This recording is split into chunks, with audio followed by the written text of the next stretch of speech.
Comme vous le savez sûrement, BL Global Flexible Euro est un fonds qui repose sur une allocation flexible entre différentes classes d'actifs traditionnellement peu corrélées.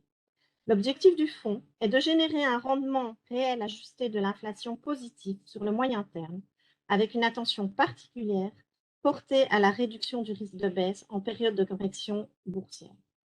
Depuis le début de l'année, le fonds enregistre une baisse de moins 2,2% sur performance à catégorie Lipper en baisse de moins 4,4%. Ce sont les données à fin mars. Le fonds intègre depuis plus d'un an maintenant des facteurs ESG à différents niveaux de son processus d'investissement. D'ailleurs, la CSSF vient de nous confirmer sa classification en article 8 selon la réglementation SFDR. En même temps, le fonds a reçu le label ISR français. Avant de commencer, quelques mots rapides sur Banque de Luxembourg Investments. BLI est la société de gestion de la Banque de Luxembourg. Nous gérons près de 16 milliards d'actifs au travers de 4 classes d'actifs principales, actions, obligations et bien sûr, gestion diversifiée, que ce soit en ligne directe ou via des fonds de fonds. Notre approche d'investissement se fonde sur une gestion active, de conviction et orientée vers le long terme. Vous pourrez poser vos questions tout au long de la présentation en utilisant le système de questions-réponses fourni par Webex. Nous tenterons d'y répondre à la fin de la présentation. Un résumé de la conférence ainsi que le replay seront disponibles dans les prochains jours. Le résumé sera également disponible en anglais. Je laisse maintenant la parole à notre Chief Investment Officer et également gérant du fonds BL Global Flexible Euro, Guy Wagner. Ok, donc bonjour tout le monde, j'espère que tout le monde peut m'entendre et en même temps j'essaie tout de suite de partager la présentation comme ça.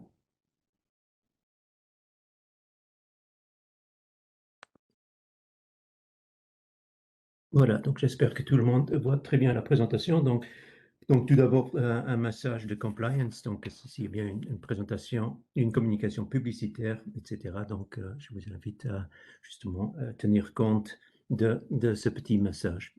Donc en ce qui concerne donc la présentation, donc, je voulais d'abord commencer avec parler d'abord un peu de l'environnement économique et financier, pour ensuite enchaîner sur la façon dont le fonds est structuré à l'heure actuelle. Donc, l'environnement économique et financier, donc ce n'est pas nouveau. Donc, la grande préoccupation à l'heure actuelle, c'est clairement l'inflation. Donc, l'inflation qui a commencé à monter l'année dernière, où au début, les autorités monétaires disaient que c'était qu'une hausse temporaire et que ça allait assez rapidement se calmer. Or, effectivement, ça ne s'est jamais calmé. L'inflation a terminé l'année dernière à son niveau le plus élevé de l'année. Et depuis lors, avec bien sûr aussi les événements en Ukraine, les pressions inflationnistes ont encore augmenté à travers donc la hausse des prix des matières premières et notamment du coût de l'énergie. Et je dirais tout de suite, effectivement, la principale implication à l'heure actuelle, en tout cas la principale conséquence sur l'économie mondiale de la guerre en Ukraine est clairement à travers justement son impact sur les cours des matières premières. La Russie ou l'Ukraine n'ont jamais été intégrés dans l'économie mondiale dans une mesure importante en tant que consommateur, mais bien sûr en tant que producteur de matières premières, énergie beaucoup pour la Russie, blé, etc., beaucoup pour l'Ukraine. Cette région est très importante pour l'économie mondiale. Donc, dans un premier temps, donc, le volet clairement inflation a pris le dessus. Donc, aujourd'hui, clairement, et on va le voir après, le discours des banques centrales a changé. Donc, ce n'est plus cette idée de considérer l'inflation comme un phénomène temporaire, mais vraiment elle et notamment la Réserve fédérale aux États-Unis a maintenant fait de la lutte contre l'inflation sa priorité. Et donc, qu'est-ce qu'il faut peut-être dire sur l'inflation? Bon, il y a clairement plusieurs éléments. Il y a le côté structurel qui fait que un certain nombre des éléments qui ont expliqué l'environnement de faible inflation des dernières décennies sont en train de se retourner. On parle beaucoup de la globalisation qui aujourd'hui fait place à une sorte renationalisation, disons comme ça, des chaînes d'approvisionnement, des chaînes de production. Et si on part de l'hypothèse que la globalisation était déflationniste ou désinflationniste, ben, cette renationalisation des chaînes de production, dans un premier temps en tout cas, sera dans un certain temps un peu plus inflationniste. Mais c'est surtout un deuxième élément qui est plutôt côté de l'offre, c'est qu'effectivement, certaines ressources qu'on avait toujours considérées comme étant en surabondance, donc l'énergie, matières premières, main-d'œuvre, ben, on voit aujourd'hui que ce n'est plus le cas, que ça a changé et bien sûr, ça a un impact important sur l'inflation. Donc aujourd'hui, c'est clairement, dans une grande mesure, une inflation, comme on dirait, tirée par les coûts. Donc c'est effectivement la hausse des matières premières, mais aussi la hausse des salaires qui est à la base de cette inflation. Bah, comme toujours, lorsque tout le monde parle d'un sujet et est préoccupé par un sujet, il faut quand même un peu aussi se poser la question, est-ce qu'effectivement on pourrait peut-être se tromper? Est-ce qu'on pourrait peut-être voir l'inflation rebaisser dans les mois à venir? Je pense qu'effectivement, dans les mois à venir, il y a à partir du mois d'avril, mai, il y a l'effet de base qui va jouer. Donc, pour rappel, l'inflation avait commencé à monter l'année dernière vers le mois d'avril. Et donc, à partir de cette année-ci, à partir du mois d'avril, à partir du mois de mai, on comparera donc le chiffre à avril-mai de l'année dernière où l'inflation avait déjà monté, donc l'effet de base sera différent et donc ça devrait ou, en tout cas entraîner un certain recul de l'inflation. Mais encore une fois, aujourd'hui, force est de constater que les niveaux d'inflation qu'on avait connus ces dernières années, quelque part entre 1 et 2 aujourd'hui, on voit difficilement, dans un premier temps en tout cas, l'inflation revenir à ce genre de niveau. Donc, clairement, l'inflation est l'élément qui préoccupe aujourd'hui le plus les marchés. Lié à ça, bon, la croissance. Donc, ici, vous avez la croissance indiquée par ce fameux indice des directeurs d'achat, donc qui reprend aussi bien donc les services que le secteur industriel, le secteur manufacturier. On dit toujours au-dessus de 50, on est en expansion, en dessous de 50, on est en contraction. Bon, pour l'instant, effectivement, la croissance reste relativement soutenue, mais effectivement, des premiers signes apparaissent qui font croire que l'inflation, au fur et à mesure que la croissance, pardon, au fur et à mesure que l'année avance, va plutôt se réduire. Donc, il y a bien sûr la réduction des programmes de soutien, donc qui avait massivement soutenu la croissance l'année dernière, qui aujourd'hui commence donc à être, ces programmes de soutien commencent à être réduits, donc ça veut dire une diminution aussi quelque part des dépenses publiques. Il y a aussi clairement une économie comme l'économie américaine on dit toujours l'économie américaine est une économie de taux longs parce que l'augmentation des taux longs a un effet direct sur les taux hypothécaires, etc. Et donc, typiquement, ça entraîne un ralentissement de l'économie américaine. Il y a clairement aussi le volet inflation qui ici joue aussi, puisque avec la hausse de l'inflation, les revenus réels des ménages diminuent. Donc, ça a un impact sur la confiance tout d'abord, mais aussi effectivement sur la consommation privée qui représente quand même 70% de l'économie américaine. Il y a aussi la hausse de l'inflation qui a un impact sur les coûts de production des entreprises. Et donc, ça veut dire pour beaucoup d'entreprises, une baisse des marges bénéficiaires, une baisse des bénéfices. À nouveau, impact sur la confiance, impact sur l'investissement privé dans ce cas-ci. Et donc, effectivement, tout ça amène quand même à penser que au fur et à mesure que l'année va avancer, que la croissance devrait aussi souffrir. Donc, clairement, au niveau de la situation macroéconomique, si on regarde les deux volets inflation et croissance, l'environnement s'est clairement détérioré. Je parlais déjà du changement d'attitude des banques centrales, c'est quand même l'autre événement majeur des derniers mois. Donc, les banques centrales qui, il y a une année encore, disaient qu'ils ne pensaient même pas à penser à monter les taux. Ça, c'était une déclaration d'un des responsables de la Réserve fédérale.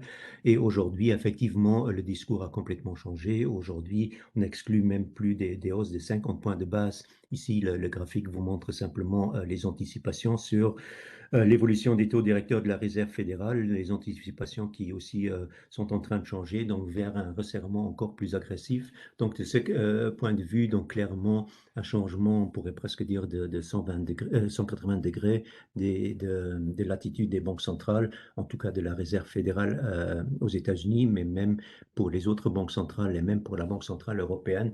Donc, les déclarations ont changé, l'attitude semble avoir changé. Et donc, encore une fois, comme je le disais tout à l'heure, clairement, aujourd'hui, les taux sont orientés à la hausse et les banques centrales font de la lutte contre l'inflation une sorte de priorité. Donc ça, c'est les taux courts, les taux longs aussi. Ici, c'est le taux à 10 ans américain. Donc les taux ont fortement monté. En très peu de temps, le taux a presque doublé. Donc il s'approche maintenant des 3%. Donc de ce point de vue aussi, une forte hausse des taux longs.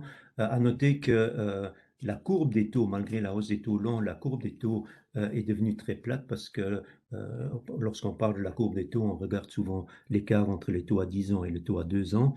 Or, le taux à 2 ans aussi a beaucoup monté, donc la courbe des taux est devenue très plate et beaucoup d'observateurs disent que normalement un aplatissement, voire même une inversion de la courbe des taux, c'est un indicateur précurseur d'une récession.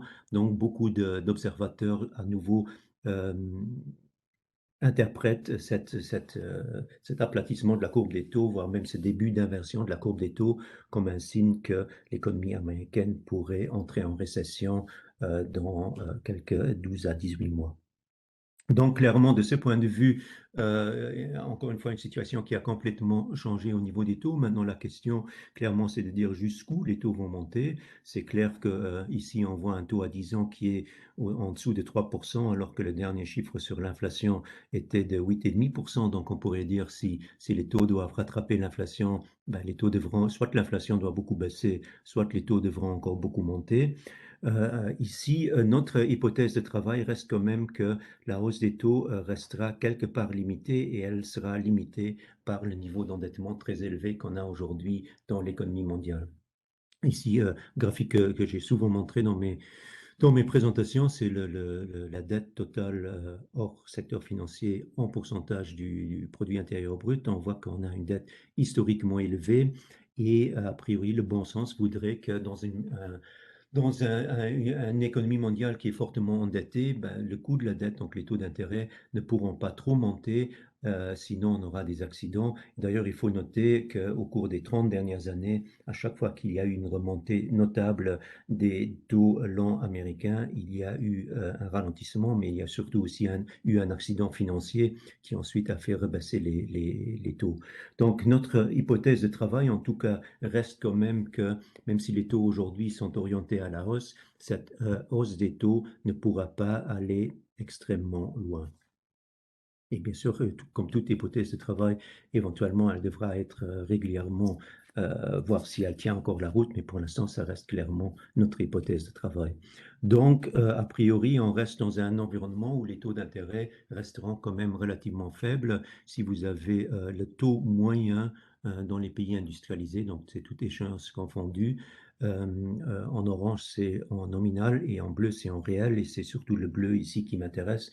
Donc, simplement pour dire que on pense que les taux réels resteront en territoire négatif, tout simplement, encore une fois, parce qu'avec le niveau d'endettement très élevé qu'on a, ce sera difficile d'avoir des taux réels très positifs. Donc ça, c'est un peu la façon dont aujourd'hui on voit la situation. Donc clairement, une situation économique qui s'est détériorée, des taux d'intérêt qui pour l'instant semblent orientés ou sont clairement orientés à la hausse, mais encore une fois, qui pour nous ne pourront pas monter trop loin. Lié à ça, il y a un élément aussi sur lequel je suis déjà revenu par le passé, c'est cette idée de dire, ben, dans ce monde-là, dans ce monde de taux réels négatifs, ben, il faut peut-être un peu revoir son idée de l'allocation d'actifs. Donc l'allocation d'actifs des dernières décennies, c'était toujours basé sur le principe que le risque, c'est la volatilité, et donc on considérait comme risqué les actifs dont les cours fluctuaient beaucoup, qui pouvaient peut-être à court terme baisser de 20, 30, 40%, c'était clairement les actions, et on considérait comme non risqués donc les actifs dont les cours fluctuent traditionnellement peu, et donc effectivement, donc comme le risque c'était la volatilité, les emprunts d'État ou les comptes à terme, les placements monétaires étaient considérés comme peu risqués.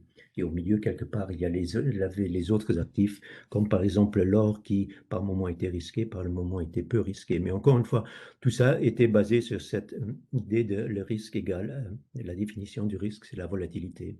Je pense qu'aujourd'hui, on est dans un autre environnement. On pourrait dire qu'il y a, si on peut si on dit qu'il y a peut-être trois niveaux au niveau des stratégies d'investissement, bon, le niveau lorsqu'on est dans un environnement de taux d'inflation faible, on recherche le rendement nominal. Donc, puisque l'inflation est faible, c'est le rendement nominal qui intéresse. Mais aujourd'hui, ce n'est plus le cas. L'inflation a monté et donc on est dans un environnement où le rendement réel devrait être la priorité d'un investisseur. Et donc, dans ce volet-là, on peut plus. Donc, la définition du risque pour moi est une autre, c'est que de perdre durablement une partie de son capital ou du moins une partie de son pouvoir d'achat. Je pense qu'aujourd'hui, ça, c'est clairement le risque. La volatilité, c'est quelque chose qu'il faut accepter justement pour éviter ce risque de perte de pouvoir d'achat, mais ce n'est plus la meilleure définition du risque. Donc, et si on accepte cette nouvelle définition du risque, ben, on ne peut plus généraliser, on ne peut plus dire les actions, c'est clairement c'est risqué, les emprunts d'État, c'est peu risqué. Euh, et on ne peut plus généraliser, il faut peut-être regarder ça de manière beaucoup plus nuancée. Et finalement, c'est un peu aussi ce que j'essaye de faire dans le fonds BL Global Flexible, c'est de trouver cet équilibre entre comme toute bonne équipe de football entre attaque et défense, mais entre guillemets, dans mes actifs risk-on, donc attaque, je mets des actions, mais dans ma partie risk-off défense, je mets aussi des actions, mais c'est d'autres actions. Donc pour moi, c'est quelque chose qui me semble extrêmement important. Et donc cette idée de généraliser qu'on entend souvent dans nos métiers, est-ce qu'il faut sortir des actions? Est-ce qu'il faut acheter les actions? Qu'est-ce que va faire le S&P 500? Pour moi, ça a de moins en moins de sens. Et pour l'illustrer aussi, je voulais une fois montrer ceci. En fait, j'ai pris pour trois marchés, donc des phases où le marché, l'indice a beaucoup monté, a pas beaucoup baissé. Donc ici, c'est pour le marché européen. Donc c'est la phase du début du siècle, donc où le marché, c'est la ligne verte, a perdu 50% entre début 2000 et mars 2003. Mais une baisse comme ça de 50% de l'indice ne veut pas dire que tous les actions vont baisser. Et donc ici, j'ai pris quelques exemples. À chaque fois, je prends des exemples qui sont dans nos portefeuilles depuis longtemps. Il y a des actions comme, par exemple, sur cette phase, Novo Nordisk ou Reckitt qui ont monté. Des sociétés comme Unilever qui n'ont pratiquement rien perdu et qui, même avec le dividende, ont été légèrement positifs. Donc, tout ça pour dire que lorsqu'on dit que le marché est peut-être à risque ou que l'environnement pour les marchés boursiers s'est clairement détérioré, ça ne veut pas dire, c'est pas la même chose que de dire qu'il faut maintenant sortir de toutes les actions. Et encore une fois, ça me semble très important parce que souvent les investisseurs ont tendance à généraliser. Souvent on me dit, OK, tu as X% d'actions, donc ton fonds est risqué ou peu risqué. On définit simplement le caractère risqué ou pas risqué d'un fonds à travers son allocation en actions. Et pour moi, ce n'est pas ce qu'il faut faire. Donc, pour mes deux autres exemples ici, donc un peu la même phase, donc début du siècle, le S&P 500 qui avait baissé en gros jusqu'en septembre de 2002. À nouveau, ça n'a pas empêché des sociétés comme FedEx, Johnson Johnson ou PepsiCo de tirer leur épingle du jeu. Et peut-être encore plus extrême, alors le marché japonais. Donc ici, on parle de la phase début 1990 à fin 1998, le marché a perdu en quelques 70%, 70%, et à nouveau des sociétés de qualité comme Kao, Shimano, Keyence ont quand même réussi, même dans cette phase-là, donc à protéger, à nouveau, si on revient à cette idée, à protéger le pouvoir d'achat d'un investisseur, voire même à augmenter le pouvoir d'achat de l'investisseur. Donc encore une fois, pour moi, c'est un point qui me semble extrêmement important parce que justement, c'est souvent aussi un feedback qu'on entend, c'est-à-dire, comme je viens de le dire, qu'on mesure le caractère ou le risque d'un fonds simplement à son allocation action. Encore une fois, pour moi, ce n'est pas ce qu'il faut faire dans le contexte actuel. Ici, donc, je reviens un peu sur les quatre cadrans que j'utilise de temps en temps dans mes présentations. Donc, vous avez ici les différentes possibilités. Si on dit que l'environnement macroéconomique se caractérise par deux volets, donc le volet croissance et le volet inflation, ben, il y a quatre environnements qui sont possibles, donc croissance élevée, inflation faible, croissance élevée, inflation élevée, etc., etc. Et donc, dans chacun de ces cadrans, il y a des classes d'actifs qui sont plus ou moins appropriées. Je pense qu'aujourd'hui, pour l'instant, le cadran en bas à gauche, on peut l'oublier. On n'est pas dans un environnement d'inflation faible. On n'est pas encore dans le cadran en haut à gauche, donc pour l'instant la croissance reste quand même positive, mais on semble aujourd'hui être allé du cadran en bas à droite vers le cadran en haut à droite, donc une croissance, quand je dis croissance élevée, donc ça veut dire en tout cas relativement élevée, donc on reste avec une croissance qui reste quand même pour l'instant en tout cas positive, mais l'inflation a clairement monté. Et à nouveau, donc, c'est clairement un environnement où certaines choses doivent être surpondérées. Ce n'est pas nécessairement un environnement qui est favorable aux obligations. Donc, c'est un peu, à nouveau, un peu le cadre dans l'allocation d'actifs entre les différentes classes d'actifs et les biais qu'il faut peut-être avoir entre ces classes d'actifs. Mais je dirais la principale conclusion reste quand même que ce n'est pas un environnement particulièrement favorable pour les obligations. Et effectivement, c'est logique, si on part de l'hypothèse que les taux réels restent négatifs, ben alors par définition, les obligations vont détruire du pouvoir d'achat sur la durée. Donc, qu'est-ce que par rapport à tout ça, donc comment le fonds est aujourd'hui structuré? Donc, aujourd'hui, vous avez pardon, l'allocation d'actifs. Donc, le fonds a quelque 73% en actions. Depuis mars, on couvre une partie des actions à travers des futurs. Donc, une petite vingtaine de pourcents est couverte, ce qui fait donc une allocation nette aux actions d'environ 53%. Les obligations restent très faibles. Je dis souvent ma fourchette obligataire dans le contexte actuel de taux faibles est quelque part entre 5 et 15%. Je l'utilise essentiellement en achetant des emprunts d'État américains à duration très élevée. Justement, comme le poids est faible, ben, je veux avoir un certain effet de levier quand je pense en avoir besoin. Mais aujourd'hui, dans cette fourchette 5 à 15%, je suis dans le bas de la fourchette puisque justement les taux sont plutôt en train de remonter. Sachant maintenant quand même qu'avec le taux à 30 ans qui est autour de 3% à l'heure actuelle, je dirais une remontée supplémentaire des taux serait mise à profit pour augmenter le poids des obligations. Encore une fois, c'est lié à cette idée de dire que l'inflation, au fur et à mesure que l'année avance, devrait quand même quelque part un peu reculer, mais surtout que les taux longs ne peuvent pas monter trop, donc ces taux ont déjà pas mal monté, donc à partir de 3%, je considère quand même que c'est le moment peut-être de renforcer à nouveau les obligations. J'ai toujours 13 à 14% en entreprise orifère, donc là aussi la fourchette c'est 5 à 15, mais contrairement aux obligations où je suis dans le bas de la fourchette, pour l'or je suis plutôt dans le haut de la fourchette. Les entreprises orifères qui ont bien joué leur rôle cette année-ci, qui sur le premier trimestre ont monté de quelques 20%. Donc, qui ont en partie, en tout cas, compensé la faiblesse des actions et des obligations, puisque les obligations aussi ont baissé sur le premier trimestre. Et donc, quelques 9% de cash, donc ce qui me donne la possibilité, le cas échéant, soit de renforcer les obligations, les actions au cas par cas, voire même les entreprises orifères. Je disais donc il y a une vingtaine de pourcents au niveau des actions qui sont couverts. Vous voyez ici, c'est les gris, en fait, les futurs, et je le dis souvent, les futurs, j'essaie de les utiliser uniquement dans des situations particulières, c'est-à-dire que là, vous voyez, en 2016, c'était avant le Brexit, après, c'était avant les élections françaises, donc à chaque fois, c'était pour protéger le portefeuille contre un risque bien spécifique. Une fois que le risque était passé, je rachetais les futurs, indépendamment de ce que le marché avait fait. En 2020, bien sûr, avec la pandémie, ça m'a pris un peu plus de temps pour acheter les futurs, puisqu'après, le rebond a été tellement vite et tellement rapide. Et donc, depuis lors, donc, c'est la première fois que j'ai à nouveau recours aux futurs. Pourquoi? Parce qu'encore une fois, je pense que l'environnement, comme je le disais au début, a quand même changé.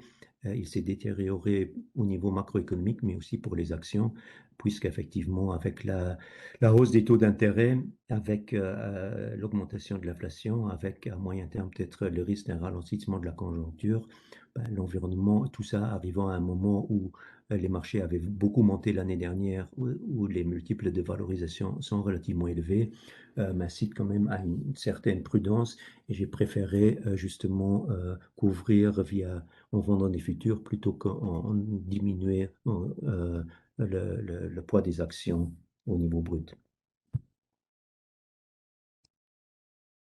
Très important au niveau des actions, et c'est à nouveau cette idée de dire on peut plus généraliser au niveau des actions. Ceux qui connaissent au fond le savent, mais c'est toujours peut-être important d'y revenir brièvement. Bon, c'est cette philosophie qui nous caractérise et qui est extrêmement important à mon avis dans le contexte actuel. Bon, cette philosophie, donc, c'est de dire l'achat d'une action, c'est une prise de participation à long terme dans une entreprise. Donc, les questions à se poser, c'est un, est-ce que c'est une bonne entreprise? Et deux, est-ce que le prix auquel je peux l'acheter est raisonnable? Qu'est-ce qui est une bonne entreprise? Donc, pour nous, c'est toujours cette idée de dire c'est une entreprise qui a quelque chose qui lui permet de se démarquer par rapport à la concurrence. En ayant cet avantage compétitif, cet élément de différenciation, elle réussit à avoir des marges bénéficiaires structurellement plus élevées, une rentabilité plus élevée, elle va générer plus de cash flow, elle va pouvoir s'autofinancer, donc elle ne doit pas avoir recours à la dette, et donc elle a un bilan plus solide, etc. Et donc elle est dans un cercle vertueux. Et tout ça pour dire pourquoi je reviens là-dessus, c'est parce que justement, lorsqu'on dit aujourd'hui inflation, on entend souvent, oui, mais les actions constituent une sorte de couverture contre l'inflation parce que les actions, c'est des actifs réels. Je dirais que c'est partiellement vrai. À nouveau, il ne faut pas généraliser. Il y a clairement, quand on dit inflation, ça veut dire que les coûts de production des entreprises augmentent. Et donc là, ensuite, il faudra distinguer. Il y a des entreprises qui pourront faire passer cette augmentation de leurs coûts à leurs clients en augmentant leur prix de vente, des price makers, et il y a les sociétés qui ne peuvent pas le faire et qui devront absorber cette augmentation de leurs coûts à travers une contraction de leur marge, les price takers. Tout notre système, toute notre philosophie au niveau action est basée sur l'idée de se concentrer sur les price makers. Donc, c'est d'autant plus important. On entend souvent que dans le contexte actuel, avec la hausse de l'inflation et la hausse des taux d'intérêt, il faut privilégier le style value, mais il faut être conscient que le style value, c'est souvent des price takers, c'est souvent des sociétés fortement endettées, c'est souvent des sociétés qui ont des besoins en capitaux très élevés. Pour moi, ce n'est pas nécessairement le genre de société qu'il faut avoir dans le contexte actuel. Donc, je dirais, l'environnement d'une inflation plus élevée plaît d'autant plus euh, pour, je dirais, pour cette idée d'acheter des entreprises de qualité, ayant des avantages compétitifs, etc. Souvent, ces sociétés, je n'ai pas cette différenciation que fait le marché entre value et growth, mais force est de constater que souvent ces sociétés se trouvent plutôt du côté growth. Donc, le marché a souvent ce réflexe pavlovien dès qu'on entend hausse des taux, inflation, il faut acheter le value. Et donc, par moment, et ça entraîne alors un rallye pendant un certain temps. Mais fondamentalement, c'est plutôt les entreprises qui sont côté growth qui sont beaucoup mieux à même de continuer à prospérer dans un environnement où les taux d'intérêt augmentent et où l'inflation augmente. Donc ici, c'est encore une fois la même chose, donc je ne vais pas revenir là-dessus. Et donc, effectivement, ce que je montre souvent dans mes présentations, mais c'est extrêmement important, toute cette philosophie concentrée sur les price makers signifie que nos portefeuille actions et donc aussi la partie action du BN Global Flexible sont plutôt dans les secteurs que vous voyez ici à gauche et on est relativement peu investi dans les secteurs qui sont à droite. Et comme les secteurs à droite, souvent par le marché, sont considérés comme représentant le style value, donc nous, on est clairement plus alors dans le style growth. Le défi, bien sûr, pour nous, c'est que souvent les valeurs de croissance, les valeurs du style growth sont devenues relativement chères, mais ça c'est plus à nouveau, on revient plus à une question de stock picking, mais c'est clairement là qu'on va continuer à rechercher nos investissements et à concentrer nos portefeuilles. Donc, vous le voyez ici, c'est l'allocation sectorielle de la poche action du fonds hors entreprise aurifère, donc à fin mars. Donc, vous voyez effectivement des secteurs comme les financières où il n'y a rien ou pratiquement rien. Je ne sais pas en tout cas, on n'a pas de banque et pas d'assurance. Et on est plutôt alors dans la consommation, la santé, l'industrie. L'énergie ici, que vous voyez tout à fait à gauche, ce n'est pas des producteurs à la Total ou Royal Dutch, c'est des sociétés de pipelines à nouveau qui, comme Enbridge au Canada, qui à nouveau représentent qui correspondent plus à nos critères de qualité. Ici, c'est l'allocation régionale du fonds. Donc, à nouveau, le beige, c'est la partie action. Le B, je pensais, c'est le hedging. Donc, le hedging, aujourd'hui, c'est en Europe sur la partie euro et c'est sur le S&P aux États-Unis. Donc, on ne fait a priori jamais de hedging en Asie parce que déjà nos portefeuilles sont très différents des indices. Il y a aussi la problématique du décalage horaire, etc. Ensuite, vous avez donc la petite partie en bond et vous avez alors la partie aurifère qui est essentiellement en Amérique du Nord. Vous voyez là dans l'allocation donc que l'Asie représente quand même une partie assez importante du fonds, représente plus de 27%, Japon inclus. C'était effectivement une région où on a tendance à dire que c'est plutôt là où on trouve aujourd'hui des opportunités. C'est relativement logique parce que cette région a fortement sous-performé. Vous le voyez ici. Donc vous avez l'indice Asie, ici c'est hors Japon, donc en noir par rapport à l'indice mondial. Donc vous voyez que depuis le début de l'année dernière, plus ou moins les marchés asiatiques sous-performent fortement, à commencer bien sûr par le marché chinois pour les raisons qu'on sait. Et donc, clairement, nous qui sommes un peu contrarian, etc., et qui accordons beaucoup d'importance aux multiples et à la valorisation, ben, automatiquement, c'est plutôt de ce côté-là qu'on trouve nos opportunités. Et j'ai souvent tendance à dire, donc, la partie action, donc, je disais tout à l'heure, en brut, j'ai quelques 73% en action. J'ai de temps en temps, mais c'est très subjectif, j'ai tendance à dire, OK, j'ai trois grands segments dans mon portefeuille action. Le premier segment, c'est les entreprises qu'on pourrait appeler la croissance structurelle, séculaire, les Gévaudan, les LVMH, les L'Oréal, etc. Donc ça, c'est clairement des entreprises qu'on adore, mais leur valorisation est quand même assez tendue. Et donc ça, c'est un segment très important. Un deuxième segment, c'est ce que j'appelle les bond proxies. Donc c'est des sociétés qui produisent des revenus récurrents, c'est que théoriquement, par le passé, les obligations faisaient, donc qui produisent des revenus récurrents au niveau des dividendes, qui sont plutôt défensifs, donc moins dépendants de la conjoncture mondiale. Et donc, effectivement, avec des dividendes stables, mais surtout aussi des dividendes qui augmentent typiquement tous les ans. Et donc, ça, c'est typiquement des sociétés à la Nestlé, etc. Donc, ça, c'est les bond proxies. Et la dernière catégorie, alors, et encore une fois, c'est très subjectif, mais c'est une catégorie que j'appelle les valeurs de qualité, pas tout dans le portefeuille de qualité, mais des valeurs de qualité qui ont fortement sous-performé sur les 2 dernières années. Donc, c'est des sociétés qui ont fait moins que la moitié de la hausse de l'indice mondial sur les 2 dernières années. Et donc là, bien sûr, souvent, bon, on peut trouver des sociétés comme ça en Europe à travers les SAP en Allemagne ou les Kone en Finlande, mais bien sûr, c'est souvent aussi en Asie qu'on trouve ce genre de sociétés. Et ça, c'est un peu les trois segments que vous trouvez typiquement dans le fonds et bah, selon les valorisations, bah, le pourcentage de l'un ou de l'autre de ces segments augmente. Depuis quelques mois, donc le pourcentage du segment croissance séculaire avait baissé parce que justement les valorisations étaient devenues très tendues. Maintenant, quelques-unes de ces valeurs sont un peu, la valorisation est revenue peut-être à des niveaux plus raisonnables. Et de l'autre côté, alors les segments bond proxies et appelons ça underperforming quality avaient monté ces derniers temps. Peut-être juste deux mots sur l'approche ESG. Donc, puisque le fonds a effectivement, là en mars, obtenu aussi le label ISR français.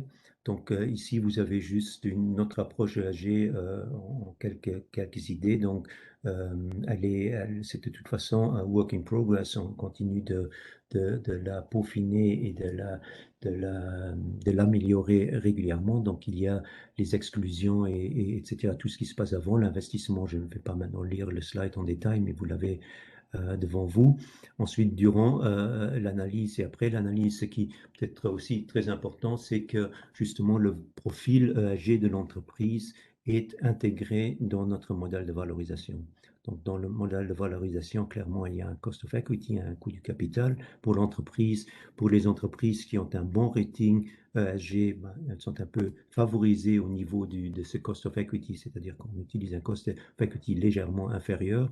Et pour les sociétés qui sont moins bonnes au niveau de leur profil ESG, ben, la cost of equity est un peu augmentée, ce qui fait bien sûr baisser leur valeur intrinsèque. Donc ça, c'est un peu l'idée générale du fonds et aussi peut-être l'impact finalement, parce que notamment pour le label français, il faut clairement dire l'impact, où est-ce qu'on le recherche? Ben, nous, on le recherche sur 2 points, donc où clairement on doit être nettement mieux que le benchmark. Donc c'est au niveau de l'intensité en carbone et c'est au niveau du social controversy score. C'est là qu'effectivement on essaye justement de faire en sorte que le fonds soit nettement supérieur que son indice de référence ou que l'indice, pas pour la partie action, en tout cas que l'indice mondial. Et donc, effectivement, ce genre de chiffres aujourd'hui, on les intègre à chaque fois aussi dans nos rapports. Peut-être juste, encore une fois, un mot sur l'or. Donc, j'ai souvent parlé de l'or dans les présentations du passé. Je pense que l'or reste dans une tendance fondamentalement haussière. Ce qui est toujours important aussi à savoir lorsqu'on parle de l'or, c'est que le cours de l'or anticipe souvent les événements. L'année dernière, beaucoup de gens étaient déçus de la performance de l'or en disant bah, l'inflation a quand même, l'or est censé être une couverture contre l'inflation. L'inflation a quand même beaucoup monté alors que les taux n'ont pas monté. Pourquoi l'or n'a pas mieux fait? Ben, je pense que l'explication, c'est un peu justement dans ce fait que l'or anticipe et l'or avait commencé à anticiper la remontée des taux et la remontée, le resserrement monétaire des banques centrales. Et cette année, c'est un peu l'inverse. Les taux montent, le dollar est fort et malgré ça, l'or se tient bien et l'or est en hausse. Pourquoi? Parce que je pense que l'or, justement, anticipe déjà le fait que justement le resserrement monétaire ne pourra pas être aussi agressif que le marché semble le penser à l'heure actuelle, que la hausse des taux ne va pas aller aussi loin que le marché l'anticipe à l'heure actuelle, et donc encore une fois qu'on restera dans un environnement de taux réels négatifs qui est favorable à l'or. Donc clairement, l'or, je disais tout à l'heure, le pourcentage or est plutôt dans le haut de la fourchette, et je pense qu'il va rester plus ou moins dans le haut de la fourchette en tout cas dans les mois à venir. Si aussi vous avez un peu l'idée justement que j'utilise aussi à nouveau dans le fond, ben, c'est cette idée de dire quelque part aussi les emprunts d'État américains et l'or, c'est un peu une sorte de couverture contre le risque action. Donc ici, c'est depuis plus ou moins que je suis dans le métier, les grandes chutes du S&P 500 en moyenne, donc 22%, 22,5%.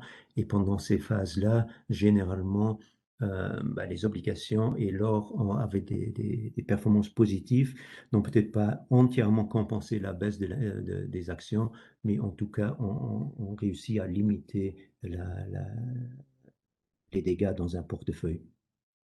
Donc, ça c'est l'idée, à nouveau, c'est cette idée de dire, bah, finalement, c'est que j'essaye de faire dans le fond, c'est justement de trouver un bon équilibre entre différentes classes d'actifs pour bien sûr, faire en sorte que le rendement sur le moyen et long terme, que le rendement soit attractif, mais en même temps, pour faire en sorte que dans des périodes difficiles, le fonds ne souffre peut-être pas trop. Ici, juste les principales positions à fin mars, bah, vous voyez au niveau en haut à droite, donc au niveau obligataire, il n'y avait que 2 lignes, puisque justement il y avait très peu d'obligations. C'est essentiellement des emprunts d'État américains. J'avais l'année dernière aussi acheté des emprunts indexés sur l'inflation qui avaient bien fonctionné, donc j'avais pris mes bénéfices à la fin de l'année dernière. Je suis en train de voir pour les racheter, puisqu'ils ont fortement corrigé. Mais typiquement, il n'y aura pas beaucoup, en tout cas dans les conditions de marché actuelles, il n'y aura pas beaucoup d'obligations dans le portefeuille. Ça ne sert à rien d'avoir 10 emprunts d'État américains différents. Et à gauche, donc, vous avez les actions. Donc, Roche reste la position la plus élevée. Ensuite, vous avez quelques sociétés aurifères, donc Franco-Nevada, un peu plus bas, Wheaton Precious, Royal Gold, Anico Eagle sont tous des entreprises aurifères. Pour le dire aujourd'hui, même dans la partie aurifère, donc j'essaie de trouver ce bon équilibre attaque-défense. Ce que veut dire par là, je considère au niveau des entreprises aurifères les producteurs classiques plutôt comme attaque parce que elles sont plus encore leveragées sur le cours de l'or. Elles vont plus amplifier les mouvements du cours de l'or, alors que la partie défense, c'est ces fameuses sociétés de royalties comme le sont Franco-Nevada, Royal Gold ou Wheaton Precious, qui sont des sociétés qui ne sont pas des producteurs, mais qui financent des projets spécifiques des producteurs qui en contrepartie de leur financement, reçoivent une partie de la production. Et donc, c'est un modèle d'entreprise beaucoup plus défensif, puisque ces sociétés ne sont pas soumises à d'éventuelles hausses des coûts de production, etc. Et donc, de ce point de vue, ça, c'est plutôt le caractère défensif. Donc, c'est aussi les cours de ces entreprises de royalties amplifient aussi les mouvements du cours de l'or, mais beaucoup moins que ceux des producteurs. Je dirais aujourd'hui, ces derniers temps, j'avais tendance peut-être à prendre quelques bénéfices sur les producteurs pour renforcer les royalties. Pourquoi? Parce que si la hausse du cours de l'or est clairement très positive pour les producteurs, il faut quand même aussi tenir compte de la hausse du coût de l'énergie. L'énergie, c'est typiquement 25 à 30% du coût de production pour ces producteurs. Et donc, de ce point de vue, c'est quand même quelque chose aussi qui risque d'impacter quelque peu leur marge. Donc ça, c'est un peu la structure du portefeuille aurifère, sachant que les producteurs, c'est toujours la même idée, des producteurs qui ont leurs réserves dans des pays géopolitiquement stables, typiquement en Amérique du Nord. Je pense que c'est quelque chose qui est extrêmement important dans le contexte actuel.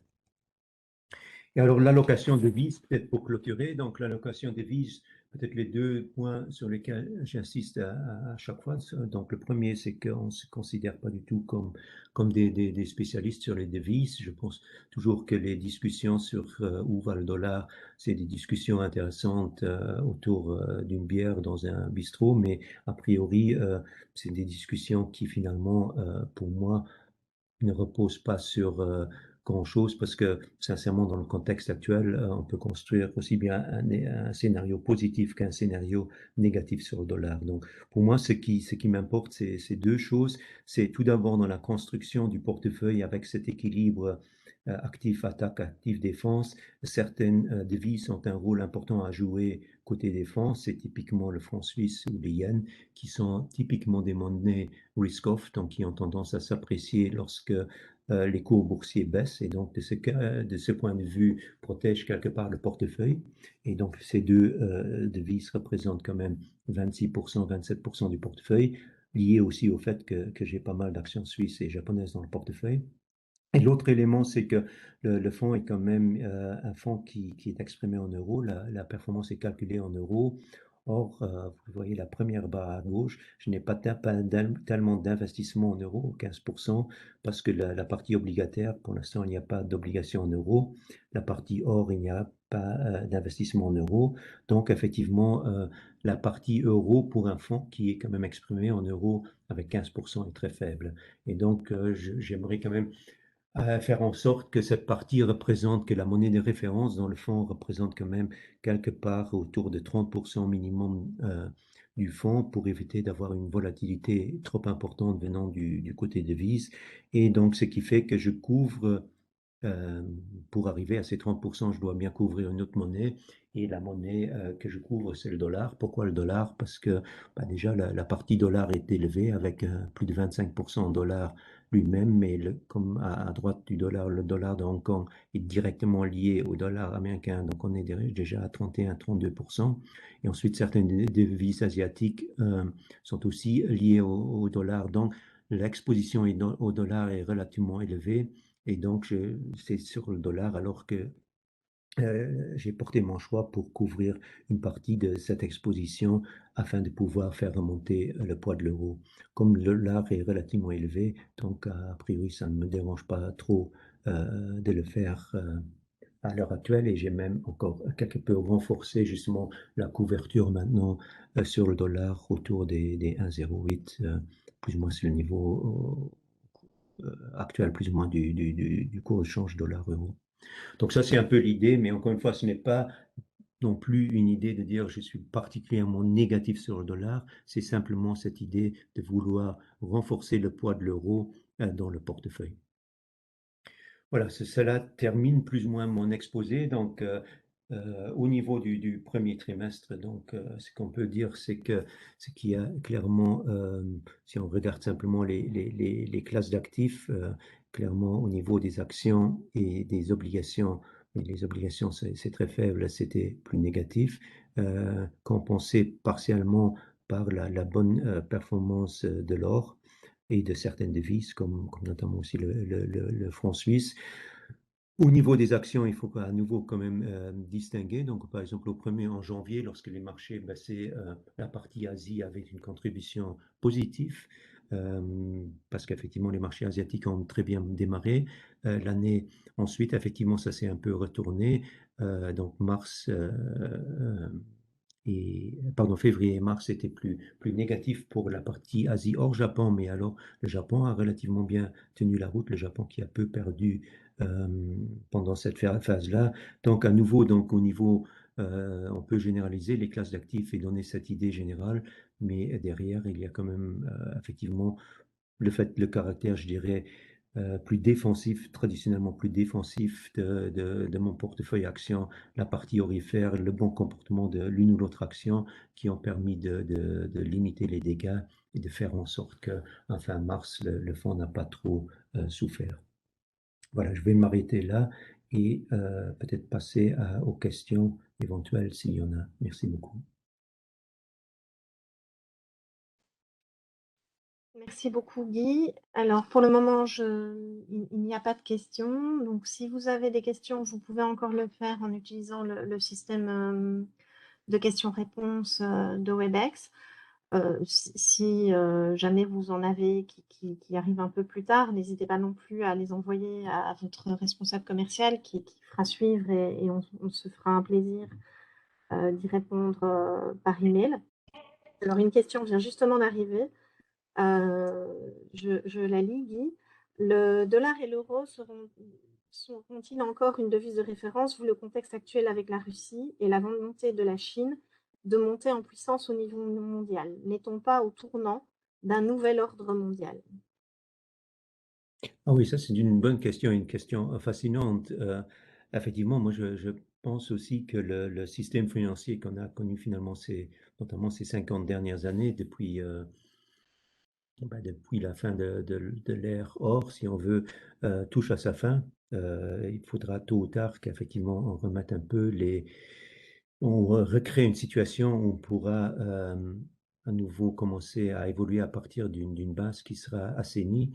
Et donc, effectivement, je pense que ce système financier qui était quand même largement basé sur le dollar comme monnaie de référence, de plus en plus de pays, on en a un peu marre que les États-Unis utilisent donc justement ce privilège d'avoir la monnaie de réserve à leur propre fin. Donc, c'est clairement la Chine qui est en train d'offrir une alternative et qui s'efforce à offrir une alternative à ce système financier basé sur le dollar qui réussit, notamment pour l'instant en Asie, voire même dans d'autres pays, peut-être pas encore tellement en Europe et bien sûr en Amérique du Nord, mais on voit quand même que c'est en train de changer.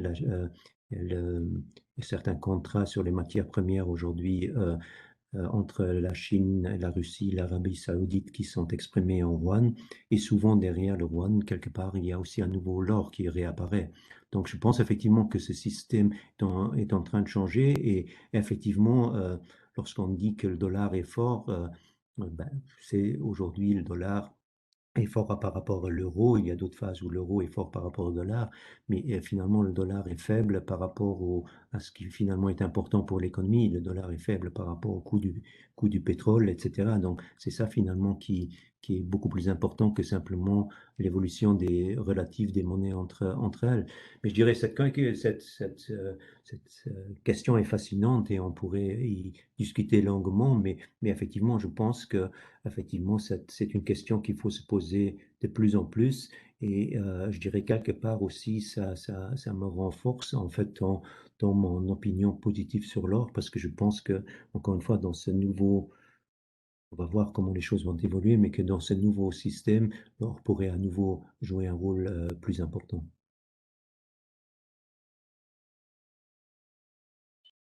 Merci, Guy. Pas d'autres questions pour l'instant. Donc, comme je le disais, n'hésitez pas, si vous avez des questions, à les poser maintenant ou à les communiquer à votre responsable commercial qui pourra nous les faire suivre. S'il n'y a pas d'autres questions, je pense que nous pourrons clôturer cette présentation. Je tiens à nouveau à vous remercier d'avoir participé à cette présentation. Un grand merci Guy pour toutes ces explications et pour le temps passé. Une question vient d'arriver. On demande un petit commentaire sur Alibaba. Ben, sur Alibaba, qu'est-ce qu'on peut dire? On peut dire que on devrait juste le résumer en une phrase.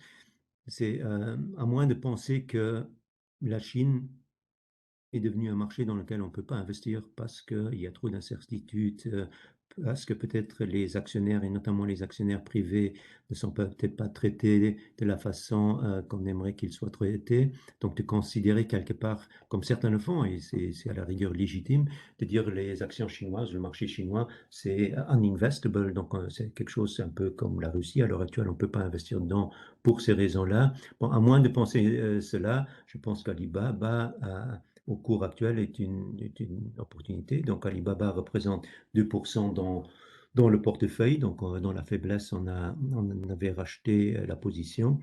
On avait augmenté pardon, la position.